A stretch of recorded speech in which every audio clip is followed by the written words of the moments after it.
When you commit a sin, zina, chori, sharabnoshi, theft, burglary, lying, backbiting, cheating, or fornication, or any other sin, any disobedience of Allah, that sin will lead you to the fire of Jahannam. And in the fire of Jahannam, there is azab, there is punishment, there are snakes, there are scorpions, there are the malaika, the zabaniya, the beating up, and the azab and punishment. So if you had proper iman in the words of Allah and in the warnings given by Allah subhanahu wa ta'ala, you would never take that step forward into committing that sin. But because you have that deficiency in your iman is not there, you're not believing properly, that's why you are committing that sin. So Abdullah ibn Abbas said that every sin is a major sin.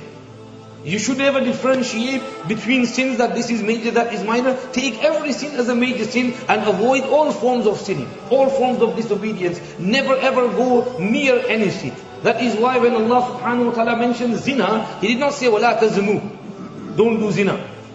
Allah subhanahu wa ta'ala in Surah Bani Israel in the 15th Sipara in the 3rd Ruku, Allah subhanahu wa ta'ala said وَلَا تَقْرَبُوا الزِّنَا إِنَّهُ كَانَ فَاحِشَةً. Zina ke qareeb bhi na jao. Zina ke qareeb bhi na jao. Don't go near zina. Because it is a clear sin. It is indecency. وَسَاءَ سَبِيلًا. And it is an evil path. It is a path to evilness. Once you start committing zina and fornication, you will commit other sins as well. Because you like prostitutes, you will go after them and you will not be able to pay for them. Then you will burgle, you will steal, you will do other things, you will drink alcohol, you will take drugs, and you will go on the other wrong paths as well. Once you go on that path, that is why Allah said, zina is a bad road. You should never go on that road. It is an evil path. Don't approach it, don't go near it. Meaning, zina is a major sin, therefore, avoid all those things that lead to zina.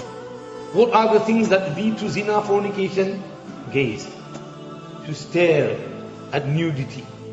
You watch pornography on the television, on the internet, on your mobile phone, and you read pornographic magazines, or you watch dirty movies, or you read dirty papers with nude photos in there.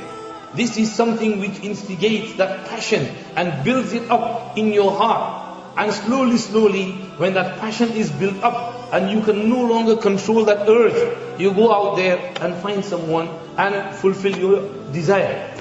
So zina, it starts from the eyes and then ears. You listen to such things. You watch, you listen. And then when you develop some friendship, you talk. And sometimes you develop friendship with someone, slowly talking. And then in these days, on the mobile, on the text, on emails, and all these materials which we have, technology has advanced.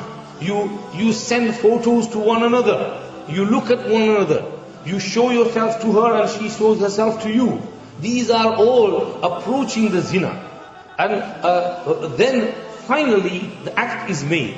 You start meeting one another, kissing, hugging, and then the final act is made. So Allah subhanahu wa ta'ala did not say وَلَا تَزْنُوا. Allah said لَا تَقْرَبُوا الزِّنَا. Do not go on that path. If you start, it begins with the eyes, the ears, the tongue, the meeting, and all this. Allah said it's a clear sin, it's indecency. Don't approach that sin. It will lead you to an evil path. May Allah protect us and our progeny, our children from this evil act.